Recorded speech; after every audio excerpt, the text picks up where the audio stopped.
નમસ્કાર મિત્રો જો તમે ખેડૂત નોંધણી રજિસ્ટ્રેશનમાં ફોર્મ ભરી દીધું હોય અને ઘણા બધા દિવસો થઈ ગયા હોય અને તમને એવું લાગતું હોય કે મારું સ્ટેટસ શું છે, મતલબ કે સ્ટેટસ તમે ચેક કરવા માગતા હોય તો સ્ટેટસ તમે ઓનલાઈન તમે એપ્લિકેશનના માધ્યમથી પણ તમે ચેક કરી શકશો અને વેબસાઇટ થ્રુ પર તમે ચેક કરી શકશો. પરંતુ વેબસાઇટ કરતાં પણ તમે એપ્લિકેશન ડાઉનલોડ કરી લો, બરાબર, એગ્રીસ્ટેકની, તો એનાથી તમે ફોર્મ પણ ભરી શકશો અને તમે સ્ટેટસ ગમે ત્યારે પણ તમારે ચેક કરવું હશે તો સ્ટેટસ પર તમે ઇઝીલી તમે ચેક કરી શકશો. તો આજે વિડીયોના માધ્યમથી આપણે એપ્લિકેશનના માધ્યમથી સ્ટેટસ કેવી રીતે ચેક કરવું, ખેડૂત નોંધણી રજિસ્ટ્રેશનનું આ પેન્ડિંગ છે અથવા તો અપ્રૂવ થયું, રિજેક્ટ થયું છે, એ બધી સ્ટેટસ તમે બતાવી શકશો અને ફાર્મર આઈડી તમે એમાં જોઈ શકશો. તમામ વસ્તુ એમાં A to Z જે છે તમે જોઈ શકશો. તો સ્ટેટસ કેવી રીતે ચેક કરવું એપ્લિકેશનના માધ્યમથી એના વિશે આપણે વિગતવાર વાત કરીશું. તો વિડીયોને લાસ્ટ સુધી જોતા રહેજો. તો ચાલો શરૂ કરીએ. તો સૌપ્રથમ તો તમારે મિત્રો રજિસ્ટ્રેશન કરવા માટે એક એપ્લિકેશન ડાઉનલોડ કરવાની રહેશે. પ્લે સ્ટોરમાં જઈ અને તમે અહીંયા લખશો farmer registry Gujarat. Farmer registry Gujarat લખશો એટલે અહીંયા સેકન્ડ નંબરની જે વેબસાઇટ છે, એપ્લિકેશન છે, તો એ તમારે ડાઉનલોડ કરવાની રહેશે. આ એપ્લિકેશન હમણાં જ લોન્ચ થઈ છે, ગુજરાત સરકારની આ સરકાર માન્ય એપ્લિકેશન છે, એટલે તમારે કોઈ પણ ટેન્શન લેવાની જરૂરિયાત નથી. અત્યાર સુધીમાં તમે 100K લોકોએ ડાઉનલોડ કરેલી છે અને એના રિવ્યૂ પણ સારા છે. તો મારે ઓલરેડી અહીંયા રજિસ્ટ્રેશન ઇન્સ્ટોલ કરેલી છે, એટલા માટે હું અહીંયા ડાયરેક્ટ ઓપન કરી લઈશ. તમારે ઇન્સ્ટોલનો ઓપ્શન આવશે એટલે તમારે અહીંયા ઇન્સ્ટોલ કરી લેવાની છે. ઇન્સ્ટોલ કરશો એટલે કંઈક આ પ્રમાણે થોડી પ્રોસેસ થશે અને ત્યાર પછી તમારે લોગિન કરવાનું રહેશે. મારે અહીંયા ઓલરેડી લોગિન કરેલું છે. હવે આ પ્રમાણે અહીંયા લોગઆઉટ મેં કરી દીધું છે. તો લોગઆઉટ મેં કરી દીધું છે એટલે આ પ્રમાણે તમારે ઇન્ટરફેસ થશે. હવે તમારે નવું ફોર્મ ભરવા માગતા હોય તો અહીંયા સાઇનઅપ કરીને છે, તો એના ઉપર ક્લિક કરીને તમે અહીંયા ફોર્મ ફિલઅપ કરી શકો છો, ફોર્મ ભરી શકશો. અહીંયા આધાર કાર્ડ નંબર ટાઈપ કરશો અને સબમિટ કરશો એટલે આગળની પ્રોસેસ બતાવશે.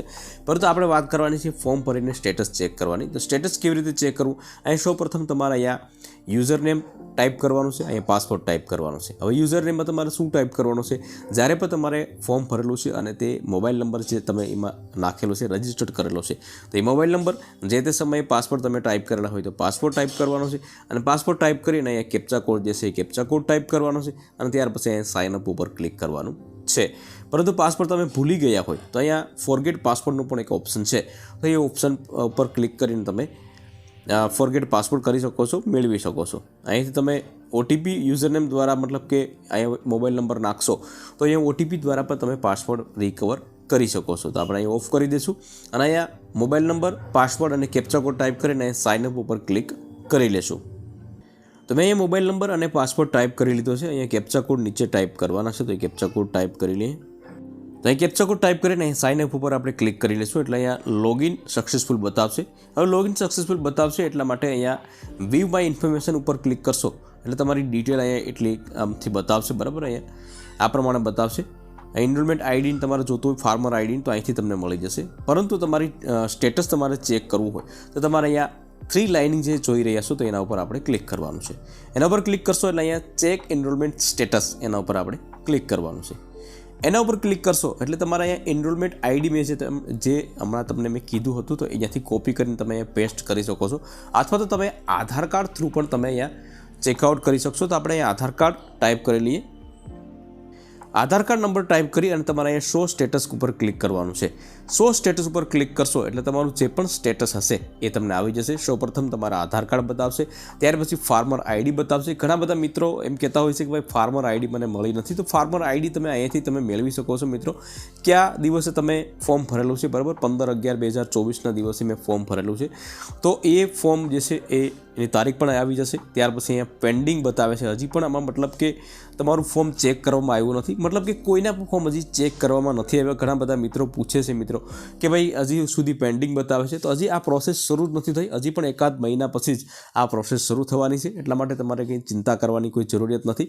અહીંયા તમારે અપ્રૂવ હશે તો અહીંયા અપ્રૂવ થઈ જશે, રિજેક્શન હશે તો અહીંયા રિજેક્શન આવશે અને એનું રીઝન શું છે એ પણ બતાવશે. અપ્રૂવ અથવા તો રિજેક્ટની ડેટ પણ તમારે અહીંયા આવી જશે. તો તમામ ડિટેલ તમને આ એપ્લિકેશનના માધ્યમથી આવી જશે. તો એ એપ્લિકેશન તમે ડાઉનલોડ ના કરી હોય તો ડાઉનલોડ કરી શકશો. આની લિંક હું એવું હશે તો નીચે ડિસ્ક્રિપ્શન બોક્સમાં હું રાખી દઈશ, ત્યાંથી તમે ચેકઆઉટ કરી શકશો. તો આ પ્રમાણે તમે સ્ટેટસ ચેક કરી શકશો મિત્રો ખેડૂત નોંધણી રજિસ્ટ્રેશનનું ફોર્મ ભર્યા પછી. તો વિડીયો ગમ્યો હોય તો વિડીયોને એક લાઇક જરૂરથી કરી લેજો, શેર કરજો અને ચેનલ ઉપર નવા આવ્યા હોય તો ચેનલને સબસ્ક્રાઈબ જરૂરથી કરી લેજો.